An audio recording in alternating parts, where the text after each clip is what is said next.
Days slipped into weeks in the quiet Vermont house. But something was quietly shifting beneath the surface, something Clara hadn't fully admitted to herself yet.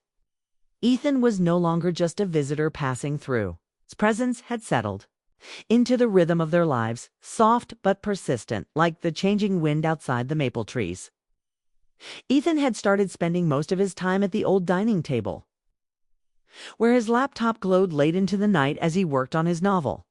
Clara would pass by sometimes, catching glimpses of his thoughtful face illuminated by the screen. She found herself smiling more often, feeling a flicker of warmth she hadn't known in years. Jake was still around, but his busy schedule meant he often left early and came home late. On those days when the house felt emptier, Ethan was there. He'd help Clara with chores, washing dishes, fixing a leaky faucet, carrying firewood inside during the colder mornings.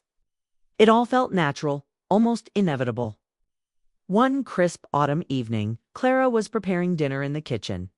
The smell of rosemary and garlic filled the air, mingling with the earthy scent of fallen leaves drifting in from the slightly open window. Ethan was nearby, sorting through a pile of mail on the counter. When he reached for a kitchen towel to dry his hands, their fingers brushed. Neither pulled away immediately. For a long moment, they just looked at each other. It was the kind of moment that catches you off guard, quiet, electric, fragile. Clara felt her heart beat faster, a slow, unfamiliar rhythm she tried to ignore. But couldn't? Ethan's eyes were soft, patient, and full of something unspoken, something that felt like hope. He leaned a little closer and whispered, "I think about you more than I should." Clara's breath caught. Her voice trembled as she replied, "You shouldn't." And yet neither of them moved away. It was a silent agreement to hold on to that delicate balance for just a moment longer.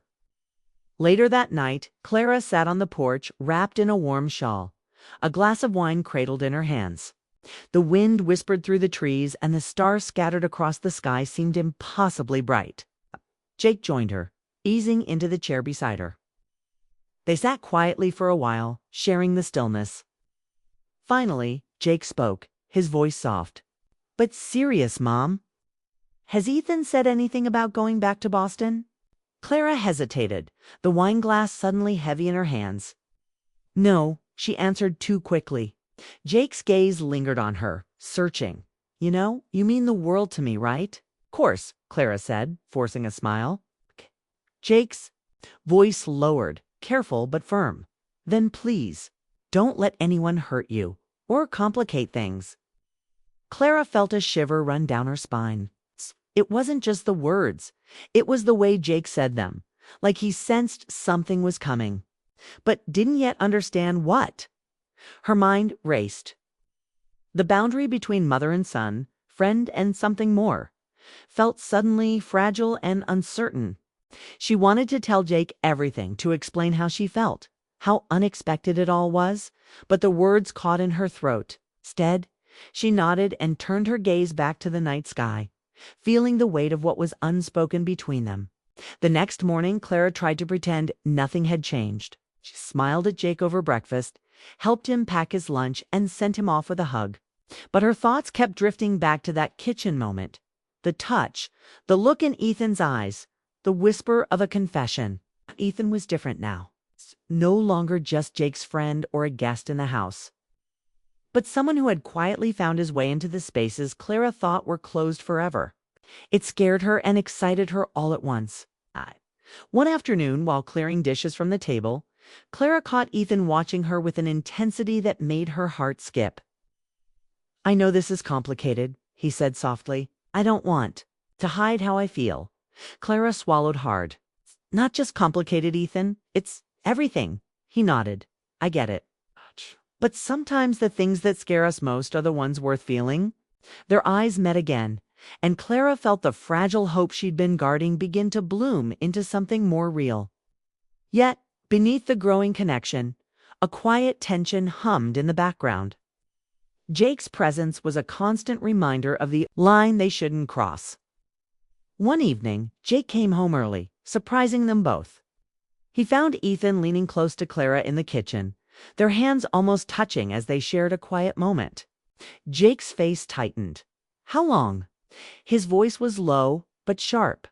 Ethan stepped back, suddenly aware of the boundary they were crossing. "Jake," Ethan began, but Jake cut him off. "How long, Ethan?" Clara felt her throat close. Up, she wanted to explain, to calm the storm she saw brewing in her son's eyes, but the words failed her. "I never meant for this to happen," she whispered. "I didn't plan it." Jake looked at her, pain and confusion warring in his expression. "You're my mom, and he's like a brother to me." "I know," Clara said, tears welling up. "I thought I could stop it, but I didn't." The silence that followed was thick and heavy. Ethan packed his bags that night and left without another word. Days turned into weeks, and Jake barely spoke to Clara. The house felt colder, emptier than before. Clara was left with a choice: hold on to the past or let go and try to find a new way forward.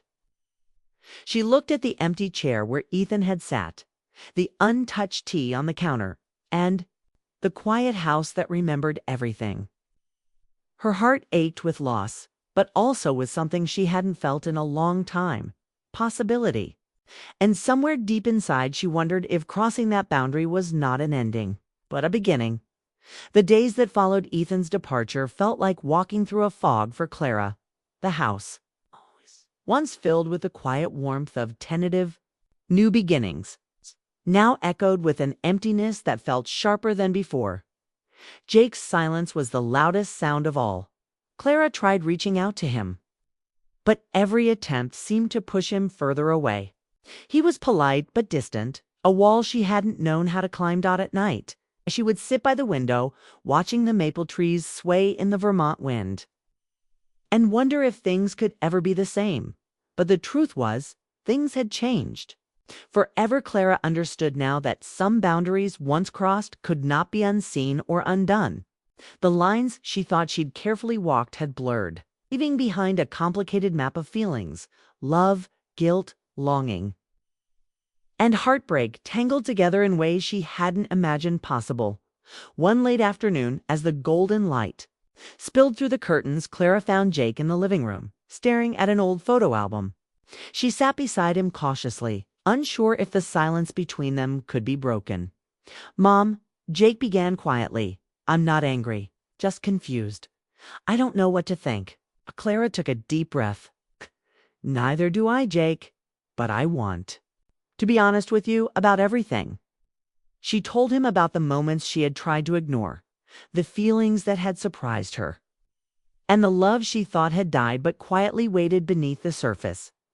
Jake listened, his eyes searching, hers looking for the mother he knew and the woman who had changed. "I don't want to lose you," he said finally, "but I don't know how to forgive what happened." Clara nodded, tears sliding down her cheeks. "I don't expect you to forgive me right away, or maybe ever, but I hope in time we can find a way back to each other." For the first time in weeks, they hugged. Not as a son and a mother caught between pain and mistakes, but as two people trying to heal together. The days stretched on, slow but steady. Clara threw herself into small acts of healing, tending the garden, fixing the roof, baking Jake's favorite bread. She wrote letters to Ethan, though she never sent them, pouring out the mix of hope and sorrow she carried inside. One evening, the phone rang. It was Ethan.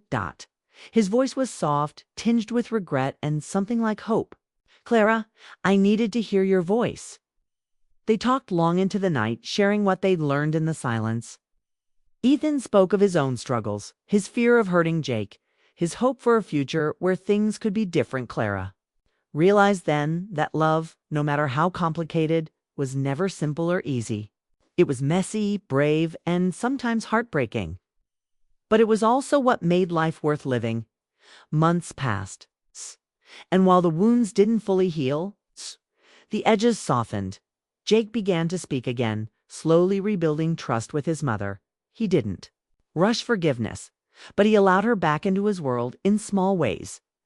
A shared meal, smile, a quiet evening spent together.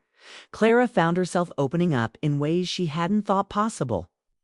learning that vulnerability was not weakness, but strength. One bright morning, she stood by the kitchen window, sunlight streaming in, and felt a quiet peace settle over her. She thought of Ethan, of Jake, of Michael, all the men who had shaped her life in different ways, and she understood that love was not about perfect endings or neat boundaries. It was about courage, the courage to feel deeply, to make mistakes, to forgive, and to hope. The house, once heavy with silence, now held a new kind of memory. There's something about an old house that remembers everything, even when no one is talking, speaks. The floors creak in the same spots they always did. The windows whistle with the wind in late October. And in the quiet, long after night falls, the house seems to breathe, like it's holding on to every memory ever made within its walls. Clara Reynolds lived in such a house. It sat on the edge of a small town in Vermont, nestled between wide fields and maple trees that turned golden and red in the fall. It was the kind of town where neighbors still brought over pie, where the grocery store clerk knew your birthday, and where the seasons came not just with weather, but with memories. Clara's house had once been full of laughter, of music, of life. Her husband, Michael, had been a high school English teacher, full of jokes and long stories. Jake, their only child, had been a curious, wild-haired boy who used to climb the apple tree in the yard and ask impossible questions at the dinner table. But that was years ago. Michael had passed away suddenly when Jake was still in high school. A heart attack.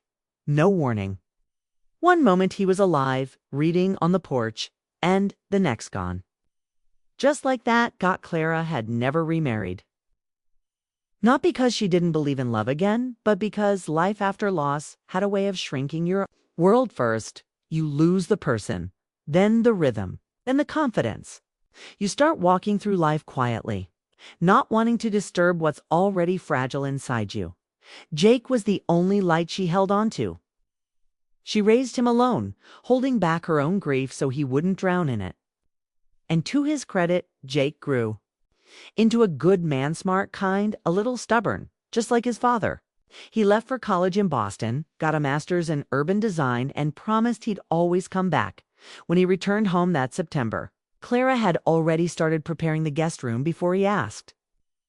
He said it would be for just a couple of months while he looked for jobs and sorted out his next step.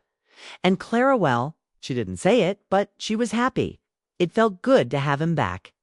The house no longer felt so empty. It's the sound of his footsteps in the hall, his sneakers by the door. It's the hum of late-night music from his room. All of it made her feel like something she thought was lost had quietly returned. Then came Ethan. Jake called her one afternoon. "Hey, Mom," he said casually. "You remember Ethan, right?" From college, Clara had to think.